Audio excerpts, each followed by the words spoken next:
The spread settlement in a landscape with fjords, forests, and mountains, it led to the growth of small isolated communities that actually favor the development of the Dugnad tradition. Because they lived in small and detached villages, people depended largely on one another's help. Welcome to This View of Life, where we take a deep dive with the best and brightest thinkers on anything and everything from an evolutionary perspective. I am your host, David Sloan Wilson. For more interviews, articles, videos, and special publications, search for This View of Life on your favorite search engine. Welcome to the This View of Life podcast, and I'm very happy to welcome Carsta Simon and Hilde Mobekk from Norway on a Norwegian custom called a Dugnad. So in the first place, welcome Carsta and Hilde. Thank you for having us. Thank you very much for having us.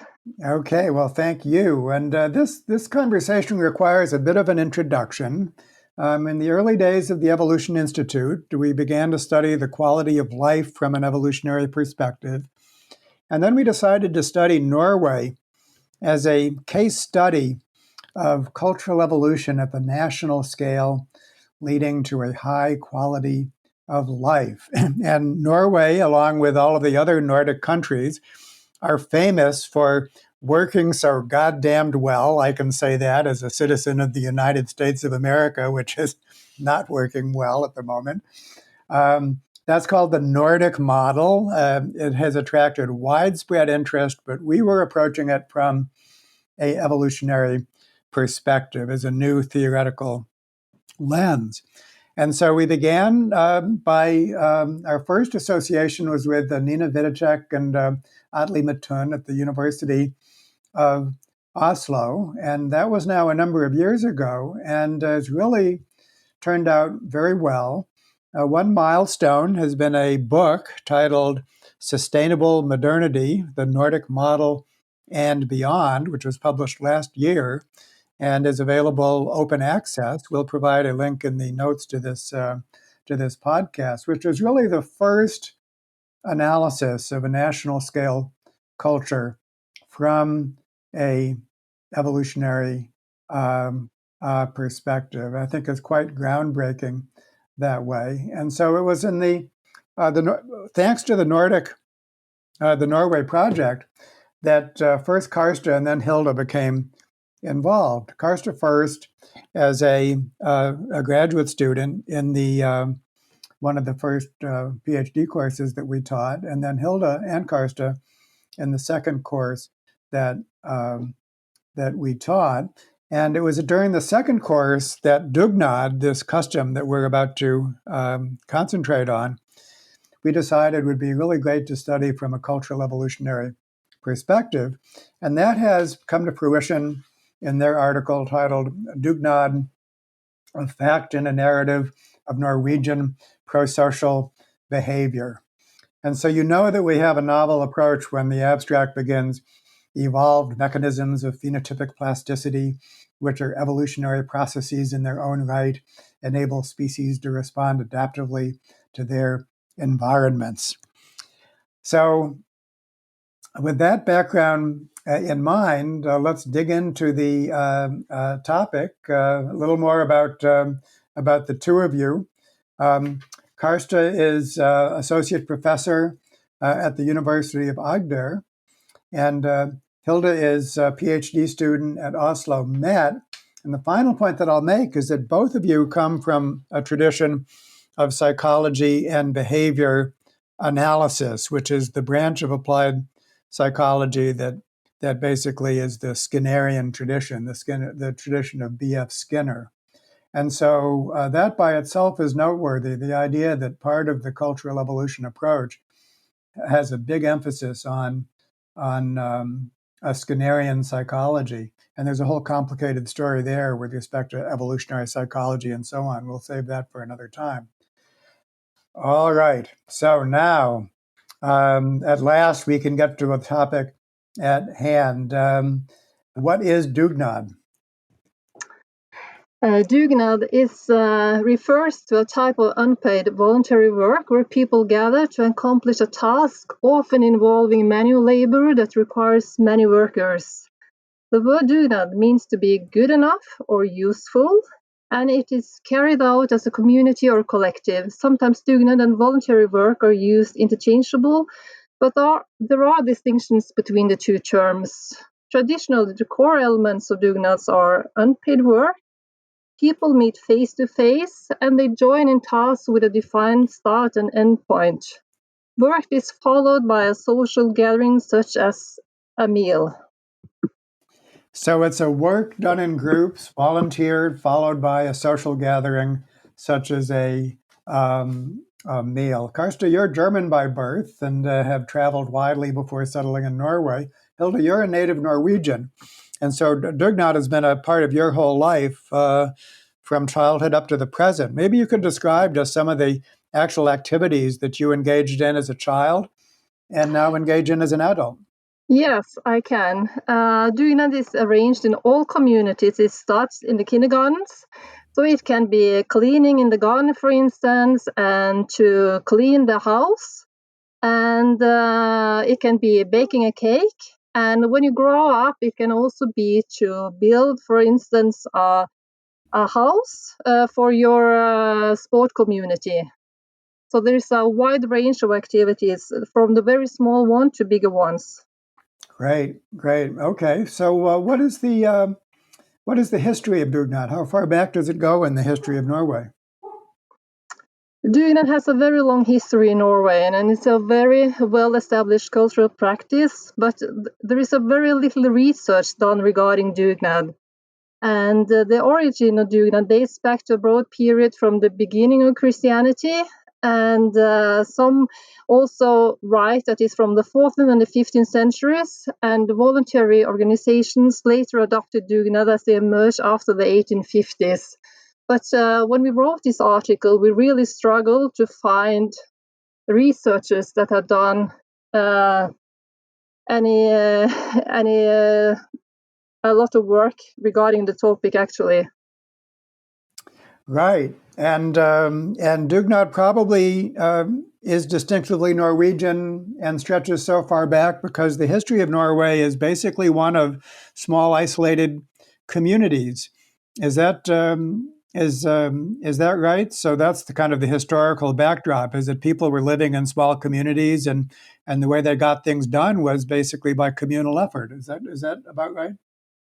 Yeah, that's exactly the way it went. And when we were writing the paper, we were thinking back and forth whether or not the Dugnad tradition is unique for Norway compared to the other Scandinavian countries, for example, because Denmark, Sweden, Norway have a lot in common.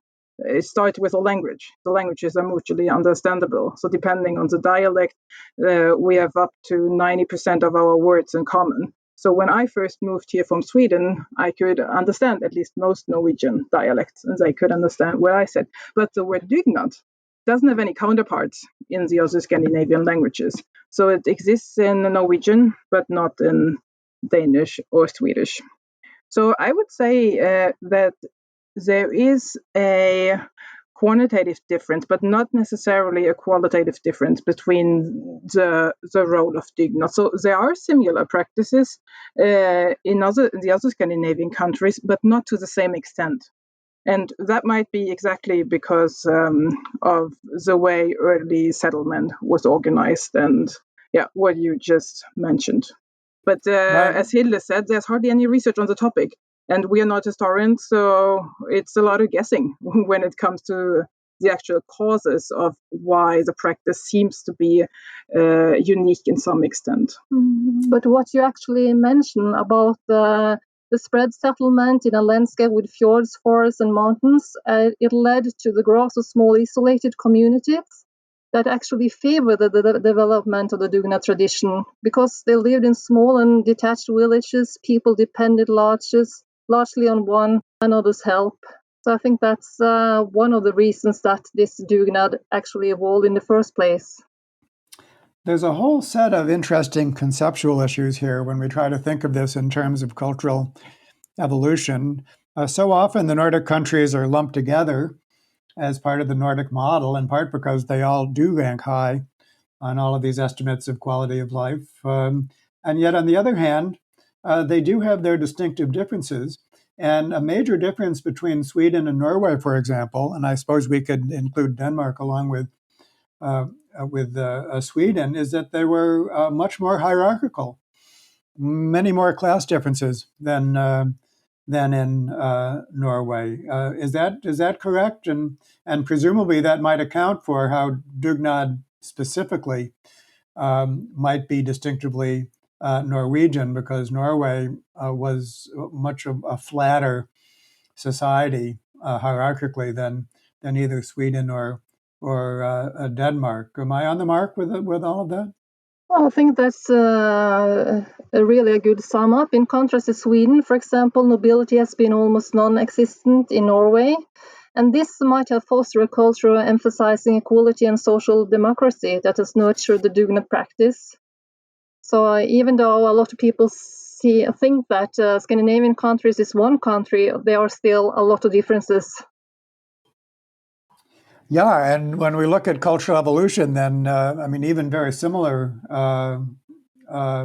countries, and in fact, it's fractal. I mean, if you look at the United States, for example, it's incredibly heterogeneous.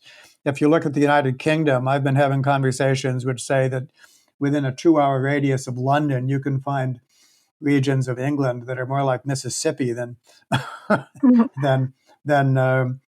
than New England, and so that heterogeneity always exists and is fractal, which kind of brings us up to the next major point.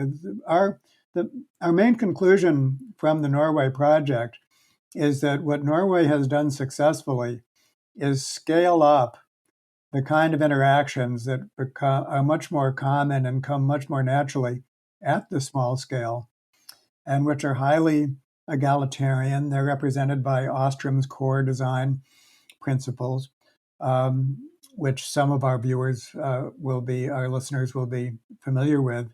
And what Norway managed to do better than many other nations is to scale up those social dynamics which hold everyone in check at a small scale, so that those checks and balances also exist at the national scale. So when we think of Dugnad from that perspective, how is it that Dugnad has been scaled up from its origins at a small scale to something which has become part of the ethos of Norway at a large scale? As we started with for the spread settlement, and it further went on to the farming, for instance, that everyone needed to help each other. And after the Second World War, Norway had a large housing shortage, and the country needed to be rebuilt and modernized. And this became a national Dugnad, initiated by the Labour Party led by the Prime Minister Einar Gerhardsen. And he was soon nicknamed the Dugnad General. So in the years after 1945, the parliament reached a consensus that aimed at enabling people to build and own homes. So everyone, all the stakeholders actually worked together. So I think that this tradition has been evolving further, and it has been in the way the society actually work. And more generally, I think social democracy, which is what characterizes the Nordic countries, is one of that involves all the stakeholders: the government, the labor. Yeah, and the banks, they gave the loans, and the people building the houses, they started to take care of their own buildings. So everyone was actually involved, from the every citizen to the parliament, in the way of building the country after the Second World War. Right. So that's all great, and so interesting from this perspective. Now, my next point, I think, is super important, because part of the evolutionary perspective, as anyone who's familiar with my book knows, is Tinbergen's 4 questions. Nico Tinbergen was a pioneer in the study of animal behavior, and he pointed out that all products of evolution need to be addressed from 4 different perspectives, 4 questions concerning their function, their history, their mechanism, and their development. And these four questions need to be asked in conjunction to each other. He made that point for biological adaptations, but it's just as valid for cultural adaptations. And so what that means is that when we study a particular cultural trait, that's what Dugnad is, when we study it from those four perspectives, first of all, it has a pretty clear function. It's a mechanism, it allows for a cooperation. It has its history, its cultural history, which we've already described. But then it also has to develop during the lifetime of individuals in order to be perpetuated in the culture. And in other words, there's an ontogenetic dimension, which is typically lacking in most discussions of culture. Certainly political and economic discussions are all based on what are the institutions of the country and so on and so forth. But the idea that these customs need to be replicated during the lifetimes of individuals, they have to be learned, presumably in childhood, and then they have to be reinforced at all ages. And this is where behavior analysis comes in as a very important complement to evolutionary theory, and which is your specialty. So please talk about Dugnad from a ontogenetic perspective. Well, events that have been important in our phylogeny because they have affected survival and reproduction, they still guide our behavior today. And these kind of events are the reinforcers that you just mentioned. And among these reinforcers are also social events, such as praise or smiles or social consequences that someone offers their help and so on. And since we've developed largely living in groups, those whose behavior was susceptible to such social events had better chances to pass on their genes. And these events also play a big role in Dugnad because there are lots of social events involved. If you don't participate in Dugnad, you're frowned upon. If you do, you participate in a social event afterwards, get better contact to other club members or neighbors or whoever has arranged the Dugnad. So that's one of the consequences that maintains participation. And of course, you also get access to the common result that you were creating by your participation.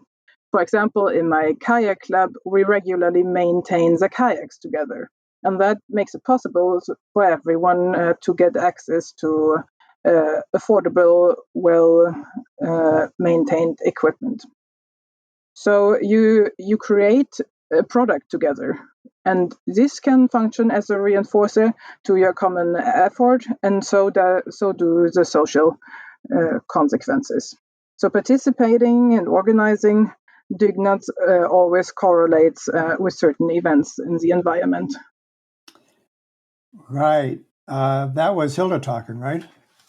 No, that was me, Carsta. Carsta, Hilde, would you like to add to that? I think this reinforcing is really important, and social reinforcers, I think that is one thing that actually maintain the Dugnad activity, because you have this, that's something that makes the Dugnad special, that you have this social gathering, and I think that's quite reinforcing for a lot of people. It's not only that you have this equipment as the kayaks that Carsta is speaking about, but you also have this social reinforcing happening after. So I think it's, yes, I think that's one of the reasons that you still want to volunteer in Dugnad activities. Right. And so this is now, let me just play this back a little bit. I mean, you stated it perfectly well, but so what's going on here is that basically genetic evolution led to an open-ended learning ability based on what Skinner called reinforcers. So genetic evolution provided mechanisms for us to learn some things and not others, and also to adopt certain things and not others. And these, to a first approximation, we can call culturally universal. Perhaps there's some geographical, local adaptation differences, but to a first cut, we can say that all humans are born with these reinforcers. And then the actual behaviors that emerge from that, that's where cultural evolution takes place. So if you take a nation that's not very cooperative at all, they have the same basic reinforcers, but what's being reinforced is what's different. What takes place with Dugnad is a bundle of traits having to do with cooperation end up being positively reinforced. To engage in them is more rewarding than not to engage in them. And for that to be the case, then there's a lot of conditions required. There has to be some kind of approval if you do it, disapproval if you don't, negative sanctioning, perhaps, which, as we'll get to, is somewhat limited. There's limits as to how you can punish someone for not engaging in Dugnad. Work is often unpleasant. Sometimes it involves cleaning toilets and things like that. That's negatively reinforcing. There has to be something that overcomes that, some form of positive reinforcing that makes it a net positive. And what's taken place with Dugnad is this kind of net sum of reinforcement has been maintaining Dugnad all these centuries. Although that need not continue in the future. So I think what I've done is restated your position. But again, would you like to comment on any of that? Do I have that roughly correct? Yeah, I would agree with most of the things you said, but would like to add that the interesting thing, or the reason why we chose to study the Dugnad phenomenon, is that not every part of the participation in Dugnad is reinforced, neither positively, negatively, nor is it punished. And cleaning toilets, for example, might be quite punishing, but nevertheless, you do it because it's part of a larger pattern. The whole participation correlates with positive consequences, which is that your neighbors enjoy your company and give you positive feedback, and of course you get a common result. So there are lots of activities that are part of Dugnad that are either not reinforced at all, even punished, such as the toilet example, or that are positively reinforced in the future, or just over time. It's not a particular event. It's not something happening all of a sudden, but it's just correlating with positive developments in the environment, so to say. So that leads to another important part of your paper, which is like ontogenetic counterpart to group selection. Exactly what counts as reinforcing depends on how it's bundled with other things. And so it's a whole package that gets reinforced, and how that package gets put together and how it's perceived as a package, so that, for example, cleaning toilets is part of the package, and so therefore you do it. Is a pretty deep question from a behavior analytic perspective as to how these packages get constructed and perceived psychologically. Could you elaborate on that? Yeah, what you said is exactly right. So in behavioral evolution, patterns of behavior evolve just like species evolve over generations in biological or Darwinian evolution. So in behavioral evolution, under certain conditions, in biological evolution, under certain conditions, groups of cooperative organisms would be selected over groups of non-cooperative organisms, even when cooperation imposes a cost to individuals, as you would know better than everyone else, of course. So in the same way, in behavioral evolution, patterns of acts may be selected even when each individual act in the pattern is costly. And this is exactly what happens, for example, when an alcoholic attempts to become sober. Each individual evening when he or she is saying no to a drink offered to her is not reinforcing, right? It's quite punishing, actually. So you're offered a drink, you have to say no because you're trying to get sober. It's painful. but nevertheless, the pattern of being sober can be established because it's reinforced eventually as a whole by positive consequences such as better health, better family relations, better economical status, and so on. So if we talk in terms of reinforces and punishes, each part of the extended behavioral pattern, each individual act is punished, but nevertheless, the whole package or the extended behavioral pattern is reinforced. So selection pressure during ontogeny is acting in opposite directions. And that's what makes it so interesting. And this is where I see the parallel to your multi-level selection thesis.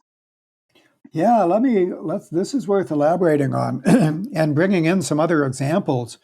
For example, many rituals, as you know, have dysphoric components. In fact, the dysphoric component is essential for the ritual to be effective. In other words, to take part, for example, in a fraternity rite or many religious rites, including in traditional societies, it must involve hardships and extreme pain, like hanging you on hooks through your skin and things like that. And this incredibly ends up bonding the individual to the group. So the dysphoric aspect is not only something which is overcome, but is really essential. And even in non-ritualistic circumstances, whenever people find themselves in conditions of hardship, this could be warfare or it could be responding to a natural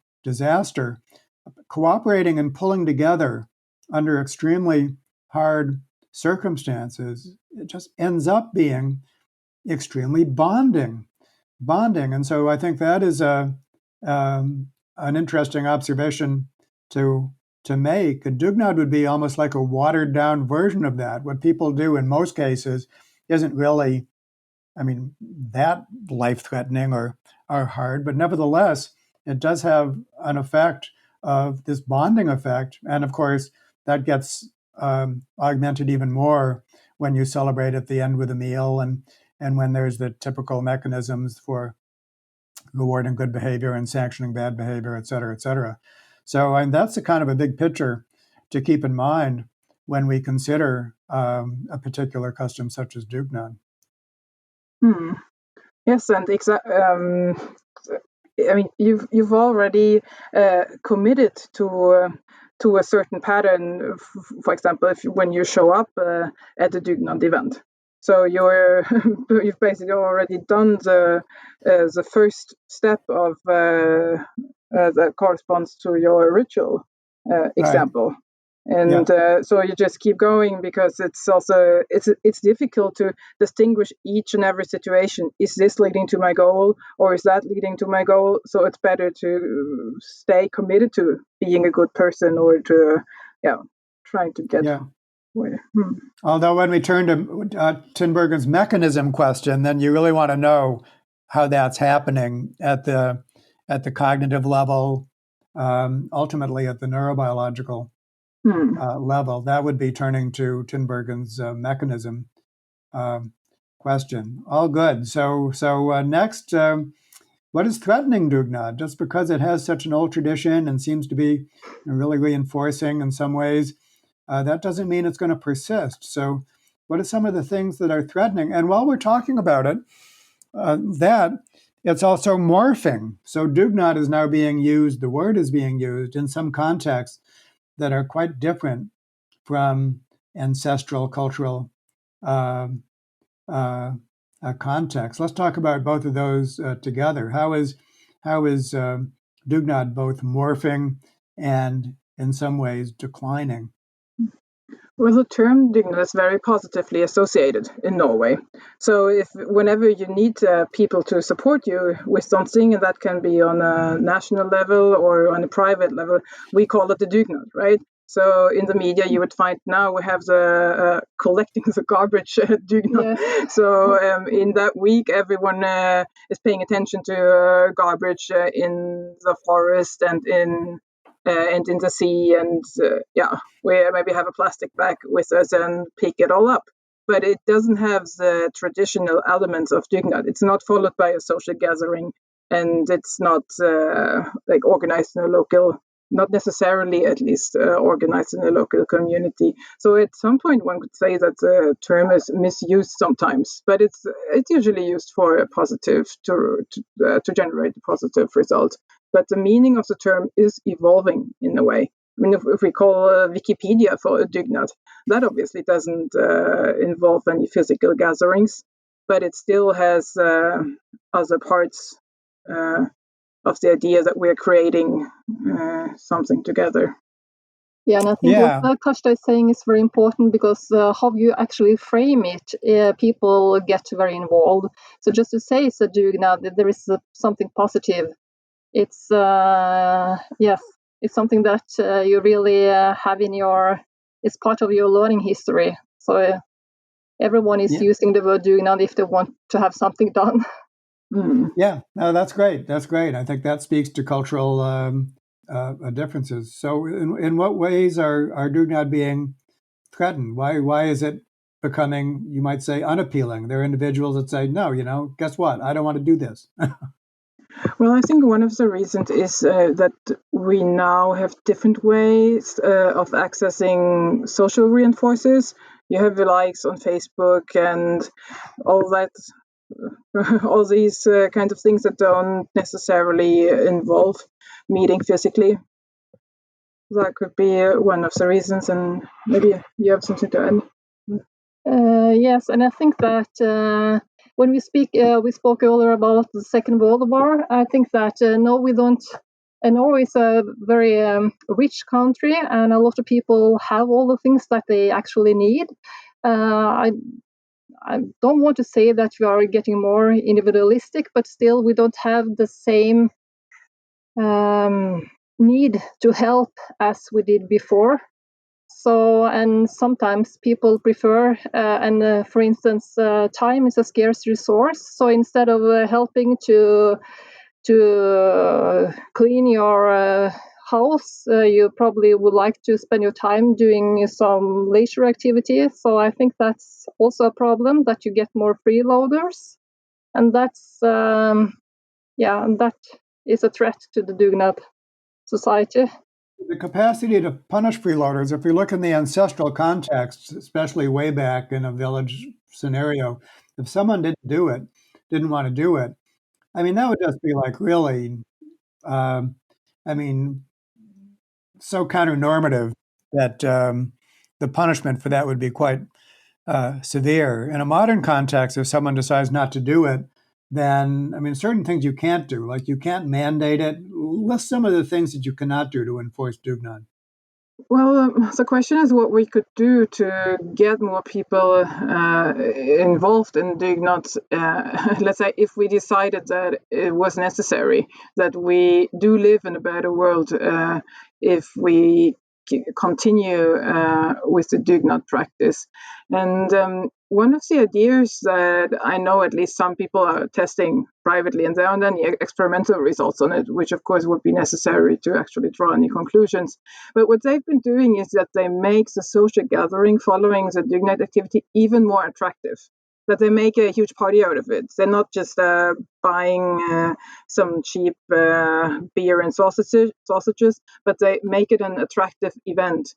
And that has had the effect that even people who wouldn't participate in the Dugnad otherwise, for example, because they don't live in that building anymore, if it's about spring cleaning in the building, that they would show up anyways. And they don't mind contributing to the work because they see their former neighbors again who they'd had a good relationship to, and so on. So they make the social part of it even more attractive. And that at least seems as if that would work, but we don't have any data on it. So okay, but it makes sense. Makes perfect sense from a theoretical perspective. If you wanted to reinforce the tradition of Dugnad, there's things that you would think about doing. Some pretty intelligent strategies. Of course, they might not work. You have to be good on assessment, but nevertheless, theoretically, a lot of things come to mind.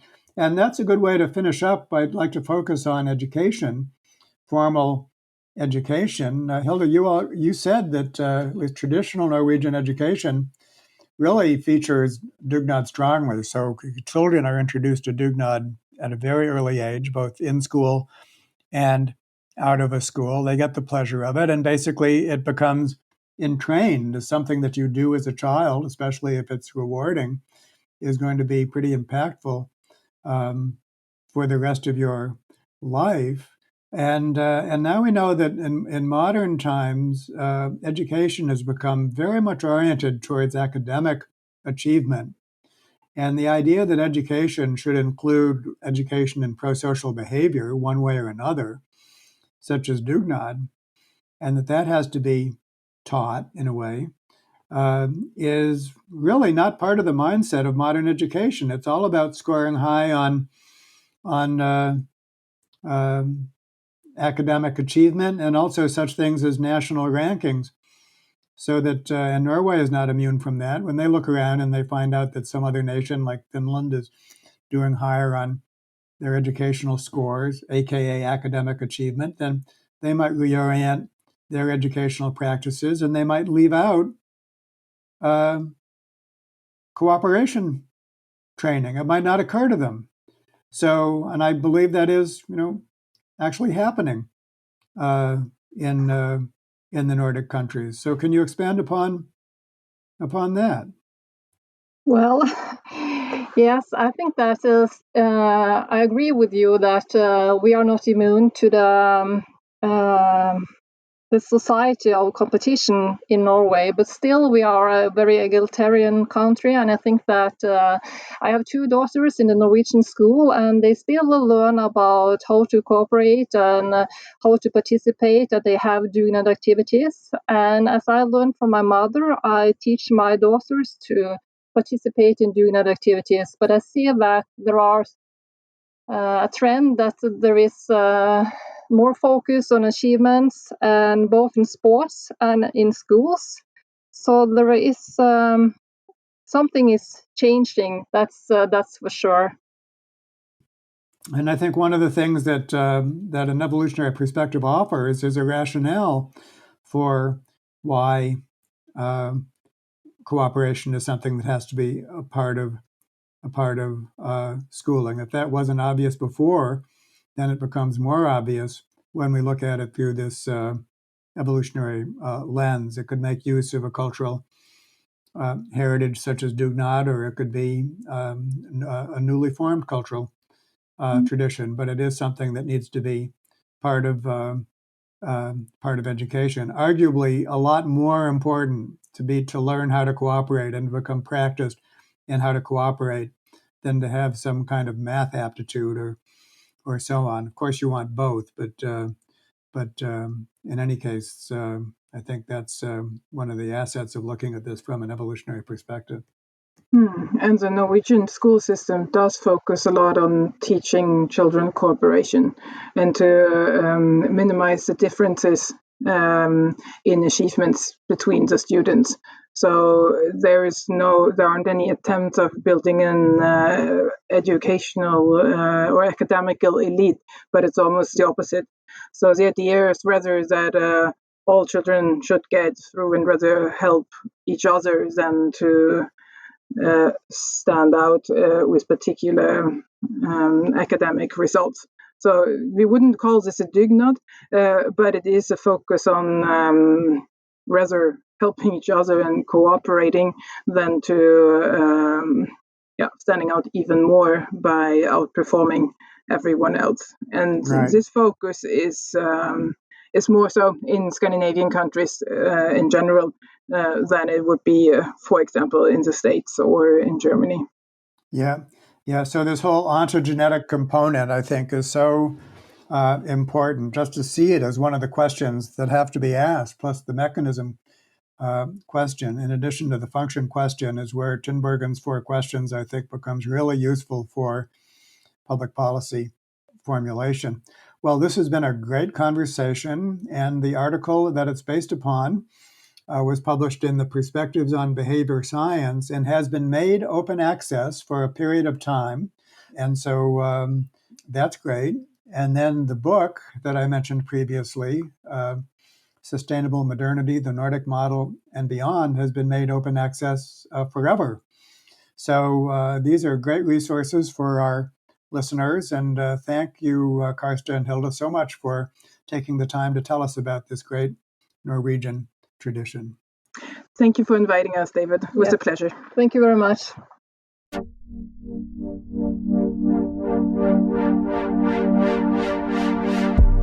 Thanks for listening to This View of Life. If you like this podcast, you can subscribe in iTunes, Spotify, or wherever you find your favorite podcasts. Please consider rating it on iTunes and leaving a review to help others find the show. This View of Life is produced by the Evolution Institute, a nonprofit think tank whose mission is to provide science-based solutions for today's most pressing social issues in order to improve the quality of life. Learn more at evolution-institute.org. And if this view of life is important to you, then type TVOL 1000, TVOL 1000, to see how you can join the Darwinian Revolution.